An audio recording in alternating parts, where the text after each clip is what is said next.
Kecewa dengan 57 yang menolak. Kecewa dengan sifat ahli parlimen. Sudahlah. Bukan kata kami tak kecewa. Macam saya kecewa dengan pergi kepada saya. Kalau anak jantan tak tolak saya kecewa. Alam telah menolak satu akta sejarah. Orang menolak. Kami tak tolak anak jantan. Aduh mak. Malulah tuan-tuan, malulah. Sebagai ahli parlimen yang lebih tua, yang lebih lama, yang lebih senior, kan, koyak dengan ahli parlimen junior. Kan, YB Taufik kata sikit je pun. Kan, dia kata pasal apa? Hampa tolak ni rang undang-undang perlembagaan yang baik ni. Koyak tuan-tuan. Koyak. Malulah tuan-tuan. Jadi tunjuk contoh yang baik lah untuk anak muda, untuk generasi pemimpin muda. Ni orang tengok ni, apa ni sikap hampa macam ni. Dengan orang muda pun hampa koyak. Saya bukan nak pertahankan Taufik, tapi apa yang dia kata betul lah tuan-tuan. Nampak tolak pasal apa? Kan, sebab apa? Rang undang-undang perlembagaan ni tuan-tuan memberi kuasa kepada parlimen. Benda yang ni benda baik. 148 ahli parlimen, majoriti 2/3, termasuklah YB Syed Saddiq, menyokong rang undang-undang ni. Kan, benda ni baik, benda ni reformasi institusi. Kan, tapi tuan-tuan, kan, pok-pok ni tuan-tuan, pasal apa mereka tak mengundi? 57 orang tak mengundi, 11 tak hadir. Pasal apa mereka tak menyokong ni tuan-tuan? Pasal apa mereka menolak? Alasan dia kami tak undi. Pasal apa tak undi? Undilah tuan-tuan. Nak undi sokong ke, tak sokong ke, undilah. Kan, tapi alasan dia nak elak. Kan, sebab apa mereka nak elak? Pasal apa mereka tak undi? Sebab apa tuan-tuan? Sebab kalau mereka undi, nampak sangat kerajaan ni buat benda yang baik. Kan, kalau mereka undi menyokong, kan, katakanlah mereka undi menyokong, mereka kata, oh, haki rakyat nampak Perdana Menteri ni dapat sokongan yang kukuh, buat benda yang baik, pembangkang pun sokong. Tapi mereka tak mau lah bagi nampak benda tu, jadi mereka tak undi lah tuan-tuan. Kan, lepas tu pula tuan-tuan, kalau mereka tak mengundi, satgi rakyat kata, oi, hampa ni benda yang baik pun hampa tak sokong, hampa jadi wakil rakyat buat apa? Lain-lain kali dia buat apa? Mereka tak undi ya tuan-tuan. Ini alasan dia kami tak undi, kami bukan tolak, kami tak undi. Kan, bila orang kata koyak, marah ni tuan-tuan, kata kat YB Taufik. Dia seorang ya, YB Taufik. Mereka ni habis satu grup pembangkang ni koyak tuan-tuan. Sebab apa? Temelang lepas pecah lah tuan-tuan. Kan, benda yang baik pun tak boleh nak sokong. Kan, apa jadi dengan hampa wakil rakyat ni? Kan, sebab apa tak mau nampak Perdana Menteri dapat sokongan? Sudah-sudahlah. Benda yang baik kot. Kan, faham ambil dah. Faham ambil. Mantap, Pak Abu. Assalamualaikum. Inilah contohnya. Kita cuba untuk berbahas. YB Besut, saya bagi amaran. Kita cuba untuk berbahas sebagai ahli parlimen junior, ingin belajar daripada senior. Tetapi senior tak pernah memberikan contoh yang baik. Ini adalah contoh. Macam mana saya nak belajar daripada pihak senior? Nak bagi penjelasan. Cukup. Dan saya rasa itu tuan yang Buat ketaan masalah itu. Jangan kacau orang lain, masuk nama bahas. Kenapa tak masuk nama sekarang kacau? Saya dah bahas. Inilah buktinya. Tapi tak ada orang jawab. Tuan betul. Saya rasa saya cukup kecewa lah. Kecewa dengan 57 yang menolak dan kecewa dengan sifat ahli parlimen. Sudahlah. Bukan kata kami tak kecewa. Macam saya kecewa dengan pergi kepada saya. Kalau anak jantan tak tolak saya kecewa. Alam telah menolak satu akta sejarah. Orang menolak. Kami tak tolak anak jantan. Seorang petani ni, puasa kamu ni. Semalam saya kecewa sebab menolak akta yang penting untuk parlimen. Puasa buat fitnah ni, puasa. Dah. Tuduhan jahat. Dah. Reformasi. Shut up. Kalalah arau, jangan marah. Jumlah yang berhormat ialah 222 orang. Yang tidak hadir 17. Yang tidak mengundi abstain 57. Yang bersetuju 148.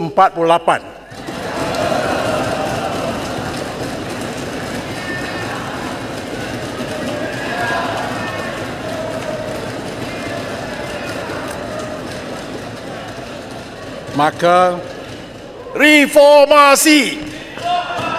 Reformasi. Yang berhormat. Saya perlu ambil lagi. Oleh demikian, lebih 2/3 undi majoriti yang bersetuju. Rang undang-undang ini dibacakan kali yang kedua sekarang. Rang undang-undang bernama Suatu Akta untuk meminda Perlembagaan Persekutuan. Yang berhormat, penjelasan saya mak sebut lebih 2/3. Undi 148. Jadi 148 kata mencukupi 2/3, bukan lebih. Tak lebih. Kalau lebih 149. Shut up. Kalau nak berkawan, buat macam berkawan. Kalau nak berperang, kita perang. Tak ada masalah. Tiap-tiap orang akan aku sebut nama nanti. Baik. Macam ni cara anak ni. Sudahlah. Parlimen. Silakan, Syekh. Kalah arau, jangan marah. Tuan Yang Bertuah, Akta Perkhidmatan Parlimen ini sebenarnya telah diperkenalkan sejak tahun 1957 hingga 1963. Perubahan besar berlaku apabila pindaan kepada Perlembagaan Persekutuan dan pengenalan Akta Perkhidmatan Parlimen 1963 semasa pentadbiran negara diterajui oleh almarhum Tunku Abdul Rahman Putra Al-Haj, Perdana Menteri Malaysia yang pertama, bagi tujuan memberikan kuasa otonomi kepada Parlimen. Akta pada ketika itu menubuhkan jawatan kuasa penasihat perkhidmatan Parlimen yang diberi kuasa dalam aspek pentadbiran, pengurusan sumber manusia dan keuangan. Namun pada tahun 1992, pindaan kepada Perlembagaan Persekutuan telah dibuat dan memansuhkan perkhidmatan Parlimen yang telah diwujudkan melalui Akta Perkhidmatan Parlimen 1963 atas alasan membuka peluang kerjaya yang lebih luas kepada anggota perkhidmatan Parlimen dan memberi ruang kepada pegawai berpengalaman untuk mentadbir institusi ini. Tapi kesan sekurang-kurangnya peringkat persepsi ahli Parlimen sebahagiannya dan rakyat adalah kebimbangan tentang penghakisan otonomi Parlimen. Kini setelah 33 tahun, Kerajaan Madani membawa pentadbiran negara kembali kepada landasan yang betul dengan pengubalan Rang Undang-Undang Perlembagaan Pindaan 2025 dan Rang Undang-Undang Perkhidmatan Parlimen 2025 yang membolehkan Parlimen untuk berfungsi sebagai institusi yang bebas dan berdaulat. Dengan autonomi yang diperkukuh, Parlimen akan menjalankan tanggungjawab dengan lebih berkesan, menjaga kepentingan rakyat dan mengekalkan prinsip keseimbangan. Kecewa dengan 57 yang menolak. Kecewa dengan sifat ahli Parlimen. Sudahlah. Bukan kata kecewa. Macam saya kecewa dengan pergi kepada saya. Kalau nak jawatan tak tolak saya kecewa. Alam telah menolak satu akta sejarah. Orang menolak. Ni kot yang Sanusi kata hati tisu tu. Tuan-tuan, saya nak cakap lama sikit. Panas tak apa, jangan koyak. Koyak teruk sangat, cuek sikit je pun. Amboi manja ngah, nak siapa? Kalau korang nak tahu pasal apa yang pembangkang tu koyak sangat, tak ada cerita lain lah. Ini berkaitan dengan Akta Perkhidmatan Parlimen, yang mana akta itu telah pun mendapat undi 148, majoriti 2/3. Yang undi itu, yang bersetuju tu termasuklah Syed Saddiq. Tapi pembangkang ni tak bersetuju. Aku nak tanyalah kat korang semua yang duk bangga sangat kan. Oh, dapat undi tertinggi, kami sepatut jadi kerajaan. Apa nak bangga kalau hari ni isu yang melibatkan hal perkhidmatan Parlimen ni pun kamu tunggang, kamu jadikan sebagai modal politik. Bukan kita tak tahu akta, penggubalan akta ini adalah satu langkah yang baik nak memaknai maksud reformasi, yang mana akta ini telah pun dibuat di zaman Tunku Abdul Rahman akhirnya digubal sewaktu Mahathir jadi kerajaan. Pada waktu itu, parlimen ini diletakkan di bawah kuasa eksekutif dan akhirnya kerajaan hari ini nak kembalikan semula kuasa parlimen. Itu langkah yang baik. Dan hari ini pembangkang duk melalut, duk cerita macam-macam. Duk cerita kerajaan hari ini menutup kebebasan parlimen apa semua. Ni kerajaan dah buat dah benda ni. Kenapa kamu tak setuju? Kenapa kamu tak sokong? Bukan kita tak tahu kerja dia, tak ada kerja lain lah ni. Nak tunjuk kerajaan hari ni gagal. Sedangkan kerajaan hari ni ada majoriti 2/3. Inilah saudara-saudara pentingnya. Sesebuah kerajaan itu ada majoriti yang besar. Supaya langkah-langkah baik yang dibuat oleh kerajaan itu tidak diganggu-gugat oleh puak-puak pembangkang. Seperti mana yang kita ada pada hari ini. Bila dapat kecaman hebat daripada rakyat, bila rakyat mengkritik mereka kerana tingkah laku mereka yang mementingkan politik nak dibandingkan dengan kepentingan rakyat dan sebagainya, mulalah dia duduk melalut, mulalah dia koyak. RUU Perkhidmatan Parlimen 2025 akhirnya diluluskan dengan 148 undi sokongan. Tapi peliknya, pembangkang tak mengundi langsung. Apa sebenarnya diorang takut kan? So kalau korang masih ingat, sejak tahun 1992 lagi, Parlimen Malaysia dah hilang kuasa autonomi dia. Masa tu kerajaan yang memerintah memansuhkan Akta Perkhidmatan Parlimen 1963. Sebab tu selama ini kita nampak macam Parlimen ni sekadar yes man untuk kerajaan. Semua keputusan seolah-olah dah kena chop awal-awal. Tapi sekarang lepas lebih daripada 30 tahun, akhirnya kerajaan Madani di bawah Datuk Seri Anwar Ibrahim berjaya meluluskan RUU Perkhidmatan Parlimen 2025 dengan 148 undi yang menyokong. Ini memanglah satu langkah berani untuk kembalikan kuasa autonomi parlimen. Tapi yang peliknya, pembangkang langsung tak mengundi.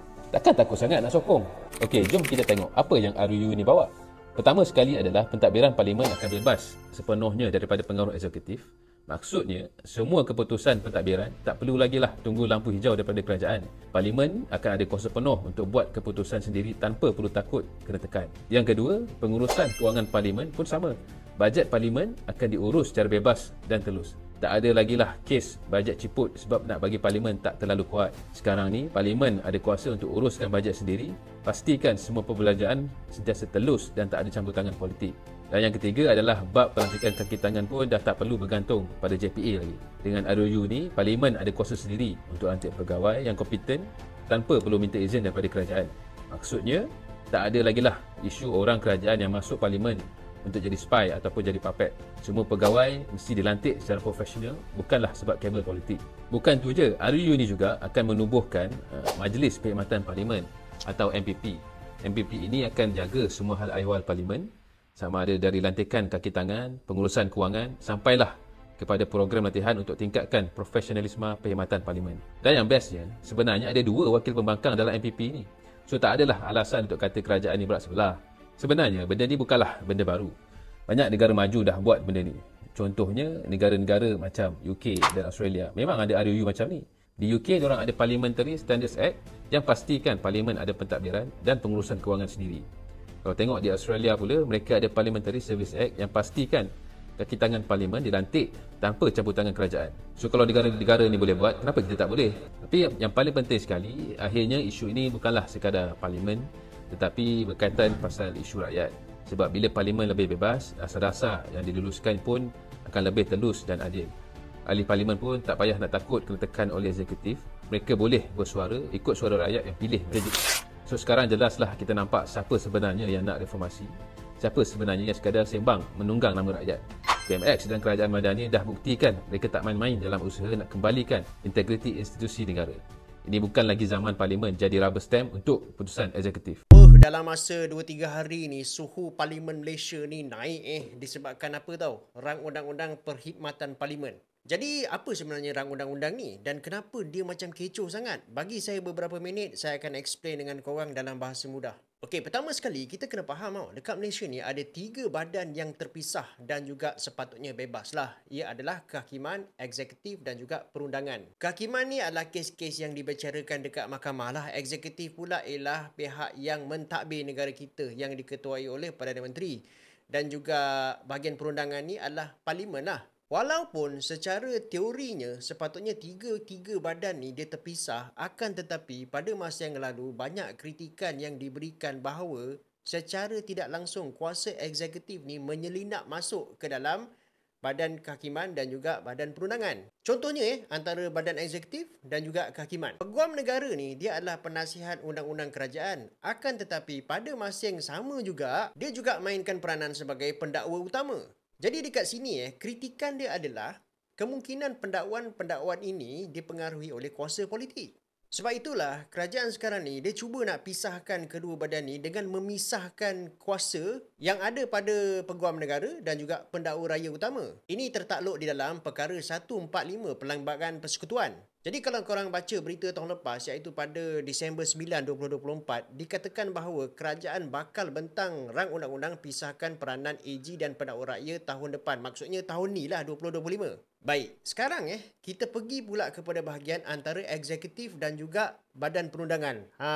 Itu yang cerita keluar pasal rang undang-undang perkhidmatan parlimen ni. Rang undang-undang perkhidmatan parlimen ni dia sebenarnya adalah satu undang-undang yang akan memisahkan kuasa perundangan iaitu bahagian parlimen dan juga eksekutif. Akan tetapi korang jangan silap sebenarnya Akta Perkhidmatan Parlimen ni dekat Malaysia dah pernah wujud pada satu ketika dulu.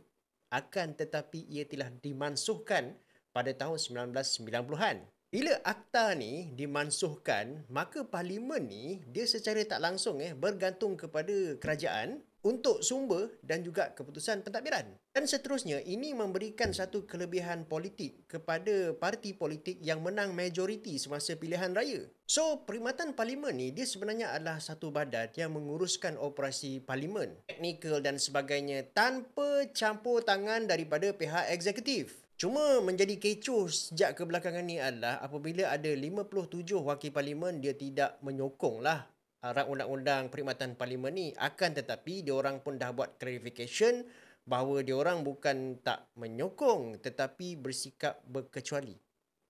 Berkecuali dengan tak menyokong. Lain ke? Apa pandangan korang? Walaupun apa ujahnya, rang undang-undang perkhidmatan parlimen ni adalah satu langkah ke depan untuk reform kita punya institusi parlimen ni menjadi sebuah badan yang terpisah daripada eksekutif. Dan next yang kita perlu buat adalah pisahkan kuasa Peguam Negara dan juga Pendakwa Raya. Ini bakal dibentangkan pada tahun ini juga. Korang ada sebarang komen? Letak dekat bawah, kongsi pandangan korang.